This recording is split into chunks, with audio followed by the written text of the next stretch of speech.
बिस्मिल्लाहिर्रहमानिर्रहीम। अस्सलाम वालेकुम डियर स्टूडेंट्स। उम्मीद करता हूँ आप सब लोग खैरियत से होंगे। मैं हूँ जाकिर खान और आप लोग देख रहे हैं मेरा यूट्यूब चैनल जी एकेडमी। डियर स्टूडेंट्स, एक नए टॉपिक के साथ हाजिर हुआ हूँ। हमारा नया टॉपिक है parallel combination of the resistors. पिछले लेक्चर के अंदर हमने डिस्कस किया था about the series combination of the resistors, यानी उसमें हमने ये सीखा था कि सीरीज सर्किट के अंदर हम रेजिस्टर्स को कैसे लगाते हैं और सीरीज सर्किट के अंदर total resistance of the circuit increase होता है। अब यहाँ पर हम डिस्कस करेंगे कि parallel combination of the resistors के अंदर रेजिस्टर को हम कैसे लगाते हैं, equivalent resistance of the circuit कैसे निकलता है और वो कम होता है या ज्यादा होता है, उसके क्या बेनिफिट्स होते हैं। आइए चलते हैं अपने टॉपिक की तरफ। Parallel combination of the resistors.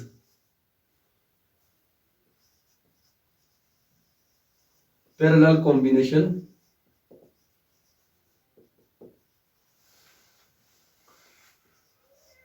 of resistors.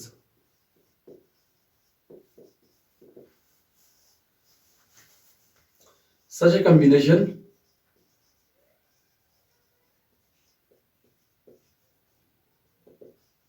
in which there are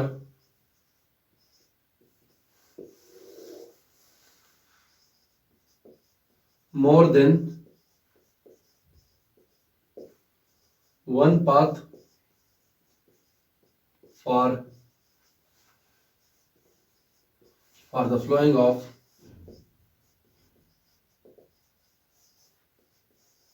current। जी तो स्टूडेंट, हमारे पास parallel combination of the series ऐसा सर्किट होता है, ऐसा कॉम्बिनेशन होता है जिसके अंदर करंट के बहाव के लिए एक से ज्यादा रास्ते मौजूद होते हैं, यानी एक से ज्यादा रास्तों पर करंट फ्लो कर सकता है। ऐसे कॉम्बिनेशन को हम रेजिस्टर का क्या कहते हैं, parallel combination of the resistors.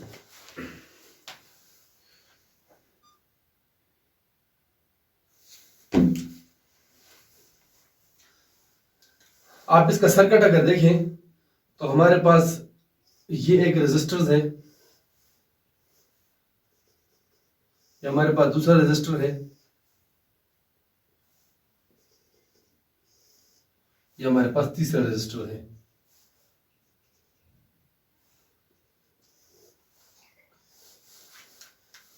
ये कनेक्टेड है किसी एक्सटर्नल सोर्स के साथ। यहां से करंट आ रही है इस डायरेक्शन में और यहां से हमारे पास वापसी का रास्ता है। ये हमारे पास है जी रेजिस्टर 1, रेजिस्टर 2 एंड रेजिस्टर 3। देखिए स्टूडेंट, यहां से करंट आता है इस पॉइंट तक, तो यहां से कुछ अमाउंट ऑफ द करंट इस रेजिस्टर को जाता है, कुछ करंट इसको फ्लो करता है, कुछ इसको फ्लो करता है। यहां से आप देख सकते हैं कि करंट के बहाव के लिए 3 रास्ते मौजूद हैं, यानी ऐसा कॉम्बिनेशन जिसके अंदर हमारे पास करंट के बहाव के लिए एक से ज्यादा रास्ते मौजूद हो, तो ऐसे कॉम्बिनेशन को, ऐसे सर्किट को हम क्या कहते हैं, पैरेलल कॉम्बिनेशन। और ये कॉम्बिनेशन है किस चीज का, रेजिस्टर्स का है, तो इसको हम parallel combination of the resistors कहेंगे। पिछले लेक्चर में हमने यहाँ पर कैपेसिटर लगाए थे, तो हमने कहा था कि it is the parallel combination of the capacitors. और यहाँ पर जो रेजिस्टर्स है, रेजिस्टर के तौर पर हम जिस चीज को यूज करेंगे वो हमारे पास होगा बल्ब। ठीक है जी, हमारे पास घरों में जो बल्ब यूज होता है ये भी एक किस्म का रेजिस्टर है। हमारे पास इस्त्री है, हमारे पास पंखा है, हमारे पास वॉशिंग मशीन है, हत्ता कि आपके पास मोबाइल का चार्जर है, आप लैपटॉप यूज करते हैं, किसी भी चीज को आप बिजली के अंदर सर्किट में यूज करते हैं, वो हमारे लिए क्या होता है, एक रेजिस्टर ही होता है, क्योंकि वो हमारे करंट के बहाव को रोकता है और हमारे करंट को सर्किट में से कंज्यूम करता है, इसलिए उसको हम रेजिस्टर कहते हैं। यहां से जो करंट इस रेजिस्टर को मिलेगा वो हमारे पास होगा I1, इसको जो मिलेगा वो हमारे पास होगा I2 और इसको जो मिलेगा वो हमारे पास होगा I3। यानी करंट यहां से जो है वो डिफरेंट अमाउंट में डिवाइड होकर डिफरेंट रेजिस्टर की तरफ बहना शुरू हो जाता है। जिस रेजिस्टर की अमाउंट, जिस रेजिस्टर की रेजिस्टेंस ज्यादा होती है उसकी तरफ ज्यादा करंट फ्लो होना शुरू हो जाता है, जिसकी कम होती है उसकी तरफ कम बहना शुरू हो जाता है। यहां से क्योंकि ये डिफरेंट रेजिस्टर्स हैं, इनकी डिफरेंट रेजिस्टेंस है, डिफरेंट ओहमिक रेजिस्टेंस है हमारे पास ये, तो लिहाजा करंट भी डिफरेंट इनकी तरफ बहना शुरू हो जाता है। और वोल्टेज जो है हमारे पास, चूंकि आप देख रहे हैं यहां से यहां तक इन तीनों की कनेक्शन, यानी एक ही जैसा वोल्टेज इन सबको मिल रहा है, लिहाजा voltage of the circuit will remains the same for the each resistor. इन रेजिस्टर के लिए जो वोल्टेज है हमारे पास वो एक ही जैसा रहेगा, यानी पैरेलल कॉम्बिनेशन के अंदर जो equivalent resistor voltage of the circuit होता है यह हमेशा बराबर होता है voltage of the first resistor, voltage of the second resistor and voltage of the third resistor. यह हमारे पास इक्वेशन नंबर ए है। ऑन द अदर वे, लेकिन दूसरे साइड पर हमारे पास जो करंट ऑफ द सर्किट होता है, equivalent current of the circuit, यह हमारे पास डिवाइड होता है और ये बराबर होता है combination of the current of the all circuit. यानी कि हमारे पास पहले रेजिस्टर का करंट, दूसरे का करंट, ठीक है जी, तीसरे का करंट, और हमारे पास जितने भी रेजिस्टर लगे हुए हैं उन सब के करंट को अगर हम जमा करेंगे तो ये हमारे पास total current of the circuit निकलेगा। और वोल्टेज जो है हमारे पास वो पूरे सर्किट का एक ही जैसा रहेगा। बाय ओम्स लॉ, ओम ने हमें क्या बताया था कि delta V is equal to I R. ठीक है जी, अगर ये इक्विवेलेंट है तो ये भी हमारे पास क्या रहेगा, इक्विवेलेंट ही रहेगा। चूंकि वोल्टेज सेम है तो इक्विवेलेंट को हम करंट के साथ लगा देते हैं। ठीक है जी, ये हमारे पास एक इक्वेशन है। अगर आप इसको रीअरेंज करेंगे तो हमारे पास आई इक्विवेलेंट बराबर हो जाएगा delta V divided by R equivalent. यानी ये करंट इधर ही रहेगा और ये रेजिस्टर जाकर उसके नीचे डिवाइड हो जाएगा। ये हमारे पास आ जाएगा इक्वेशन नंबर 2। ठीक है जी, और अगर आप इसको यूं लिखें कि delta V divided by I equivalent, तो ये हमारे पास बराबर हो जाएगा R equivalent. It is called equation number 3। और अगर इसको मैं एक और सूरत में लिखूं तो हमारे पास इक्वेशन इस तरह बनेगी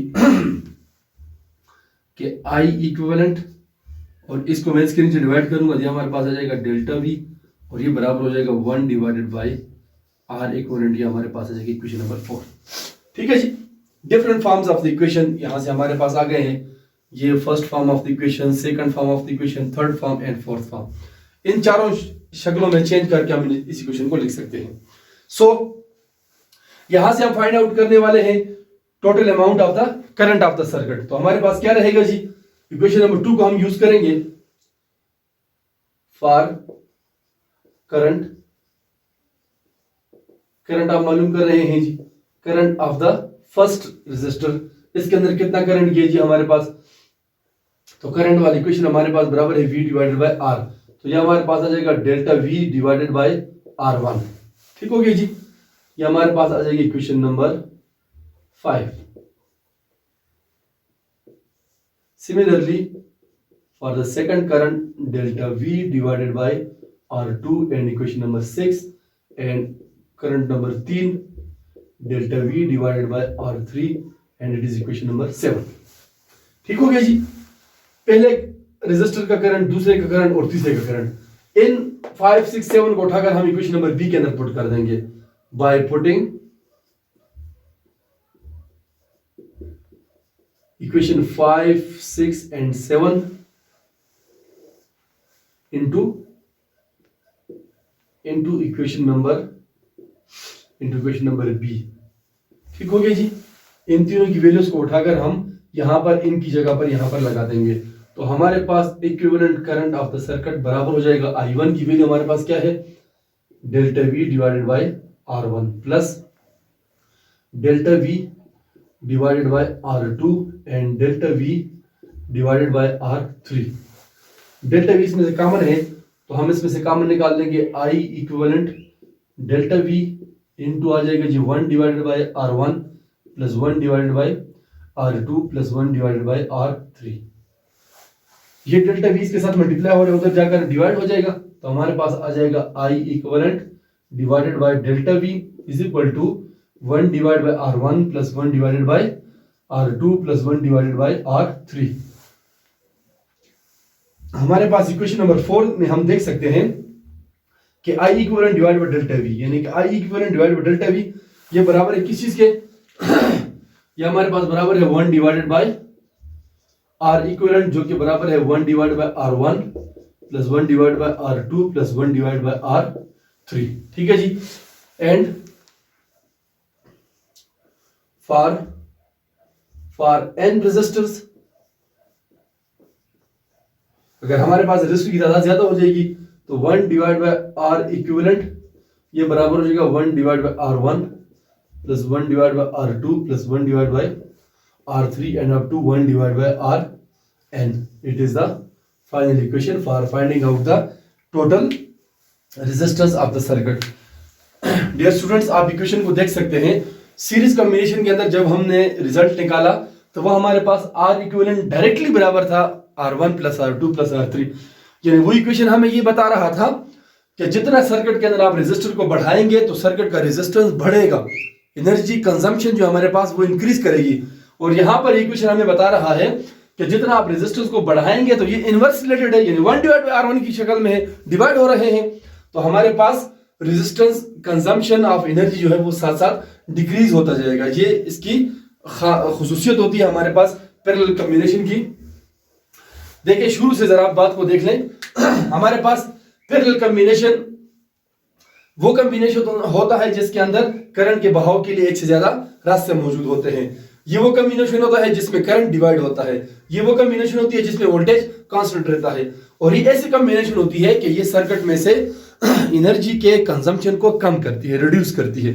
यानी आपके रेजिस्टेंस के बढ़ाने से ये सर्किट के ऊपर इतना ज्यादा लोड या बोझ नहीं डालता। नुकसान इस सर्किट का सिर्फ एक ही होता है कि वायर ज्यादा यूज होते हैं। आपने सीरीज कॉम्बिनेशन के अंदर देखा था कि सिर्फ एक ही केबल, एक ही वायर यूज होती है। यहाँ पर वायर उसकी बनिस्बत 3 यूज हो रही है। आप चौथा रेजिस्टर लगाएंगे तो 4 वायर यूज हो जाएंगी। इस तरह से इसके अंदर यही एक नुकसान है। बाकी जितने भी सारे कॉम्बिनेशन हम करते हैं डेली लाइफ में वो ज्यादातर पैरेलल कॉम्बिनेशन ही होती है। हमारे घर के अंदर जितनी भी वायरिंग हम करते हैं ये हमारे पास पैरेलल कॉम्बिनेशन के अंदर होती है। अब देखें, मिसाल के तौर पर मेरे पास ये एक रेजिस्टर, एक बल्ब है, ये मेरे पास एक दूसरा बल्ब है जिसको मैं R2 कहता हूं, ठीक है जी। इनको मैंने सीरीज में जोड़ दिया है ना, और यहां पर इसके लिए एक ही स्विच लगा दिया है। अब जब मैं इस स्विच को ऑन करूंगा तो ये दोनों बल्ब एक ही साथ ऑन हो जाएंगे, ठीक है जी। मिसाल के तौर पर एक बेडरूम का है बल्ब और एक हमारे पास वॉशरूम का बल्ब है, तो दोनों एक साथ ऑन हो जाएंगे।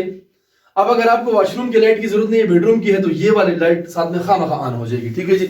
ये सीरीज कॉम्बिनेशन का नुकसान है, एक बात। दूसरी बात ये है कि अगर इन दोनों रेजिस्टर में से एक खराब हो जाए, मिसाल के तौर पर ये वाला बल्ब खराब हो गया तो ये वाला बल्ब भी ऑन नहीं होगा, ठीक है।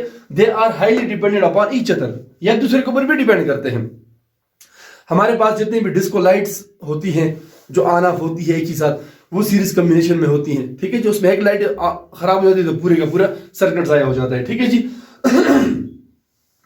ये हम इसको अपने घरों के अंदर सीरीज सर्किट को यूज नहीं कर सकते, ठीक है। दो नुकसान बता दिए मैंने। एक, अगर एक बल्ब खराब हो गया तो पूरे घर की लाइट खराब हो जाएगी, ठीक है जी। और पूरे घर की आपकी जितनी भी लाइट्स हैं वो सारी एक ही बटन के साथ काम करेंगे। आप एक बटन ऑन करेंगे पूरी घर की लाइट ऑन हो जाएगी, ठीक है जी। दो नुकसान है इसके। सिर्फ एक फायदा है कि सिंगल वायर यूज होती है, केबल का इस्तेमाल इसके अंदर कम होता है। अब हम जरा पैरेलल कॉम्बिनेशन को देखते हैं। यहाँ पर हमारे घर के अंदर जितनी भी वायरिंग है, ये बाद में हम इसको तफसील से पूरे घर की वायरिंग को डिस्कस भी करेंगे कि बाहर से लाइन आती है खंबे से, फिर मेन लाइन होती है, फिर हमारे पास डिस्ट्रीब्यूशन लाइन होती है, फिर हर एक कमरे की अलग अलग लाइन होती है, उसके अंदर फिटिंग कैसे करते हैं जरा पूरे डायग्रामेटिकली समझेंगे। लेकिन फिलहाल आप सिर्फ इतना समझ लें कि हमारे पास जो parallel combination of the resistor होती है, ये घरों के अंदर जो हम यूज करते हैं ये पैरेलल कॉम्बिनेशन होती है। यानी हमारे पास एक बल्ब इस्तेमाल हुआ है, ये हमारे पास एक दूसरा बल्ब है, ये हमारे पास एक तीसरा बल्ब है, ठीक है जी। ये R1 है, ये R2 है, ये R3 है, ठीक है जी।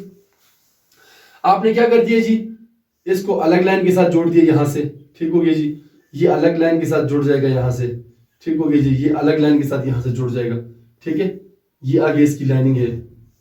तो बाहर से जितनी भी कनेक्शन आ रहे हैं वो कनेक्शन इसके साथ यूं इस तरह से जुड़ जाएंगे, ठीक है जी।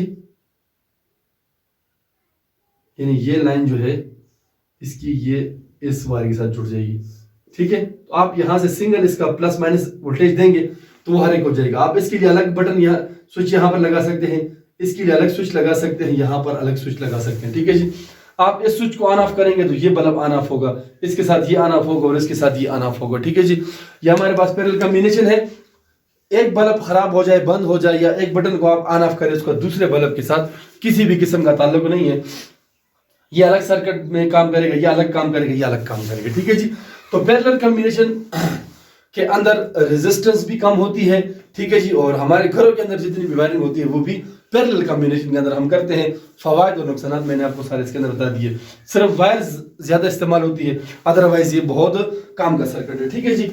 अब हम एक छोटा सा numerical, we have 3 resistors, R1 of 5 ohm, R2 of 10 ohm and R3 of the 15 ohm, ठीक है जी। Now we are going to the equivalent resistance of the parallel circuit, ठीक है जी। तो पैरेलल सर्किट की जो रेजिस्टेंस होती है हमारे पास, आखिर में आप इक्वेशन को देख सकते हैं, 1/R equivalent is equal to 1/R1 plus 1/R2 plus 1/R3 by putting the values. ये वैल्यू अगर हम इसके अंदर पुट करेंगे, ये हमारे पास बराबर होगा 1/5 प्लस 1/10 प्लस 1/50, ठीक है जी। शॉर्टकट में एलसीएम लेता हूं इसका, एलसीएम हमारे पास आएगा इसका 30। इन्हें 30 वो कम से कम हिस्सा है जिसके ऊपर ये तीनों डिवाइड हो सकते हैं।